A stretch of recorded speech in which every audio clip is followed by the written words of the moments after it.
I think I can make this work.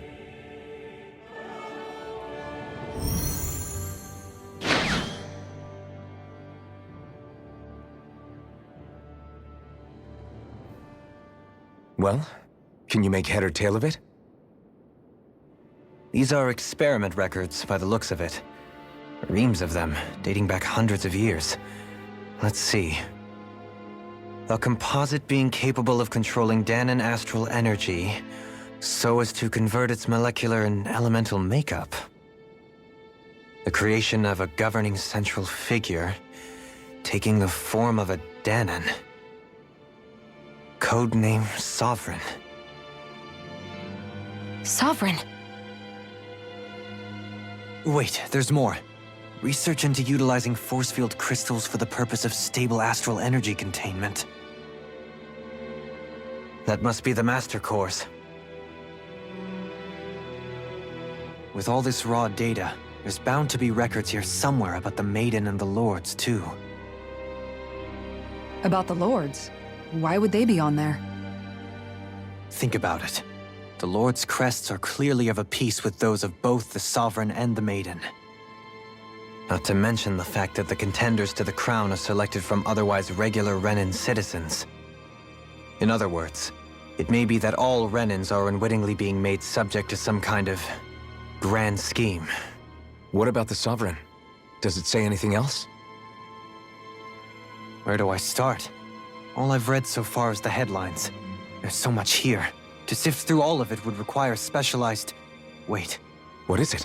Did you find something? It's a list of names, with the title Test Subjects, Sovereign.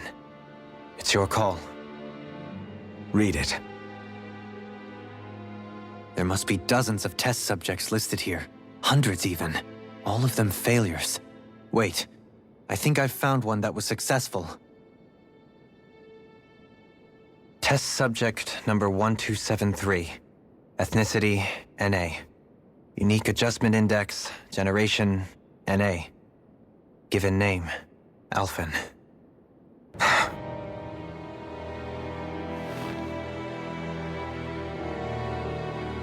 They've re-engineered me.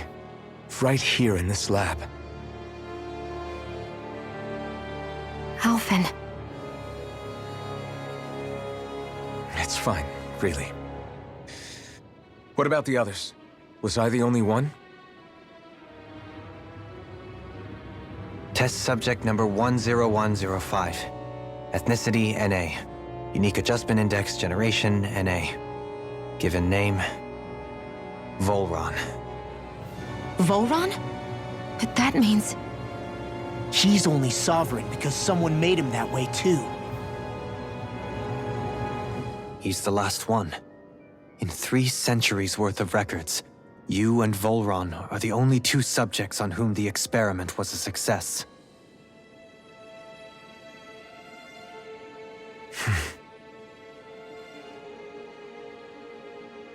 But what about the winners of the crown contests? Does this mean that none of them were ever crowned sovereign after all?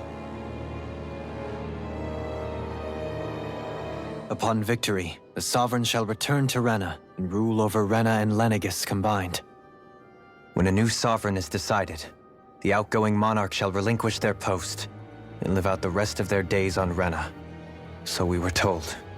But according to these records, there have only ever been 2 Sovereigns, neither of whom had anything to do with the crown contest. It's all lies, including the part about the Sovereign residing in Rena. The crown contest was never about deciding a new ruler. It must always have been devised for some other purpose.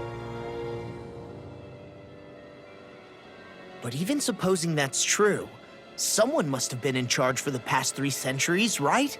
If it wasn't the Sovereign, then who was it? Crown contests have been held this whole time, in spite of the fact that there was already a Sovereign. Me. Meaning that for the past 300 years, someone out there has to have been maintaining that lie. The same person I'm willing to bet is behind all this. The Red Woman? It's possible. But that doesn't necessarily mean she's the mastermind behind this scheme. She could be working for someone else. Someone back on the Renan homeworld. Either way, it's fair to say she's definitely involved somehow. What about the data records? Is there no other information that could help us? Not that I can see. Just file upon file of experiment results. There's nothing here about who's behind all this, or what their endgame is, unfortunately. I've barely managed to scratch the surface, mind you. You won't be able to read through it all, but you're welcome to take a look through what you can, while we're here. I'll do that.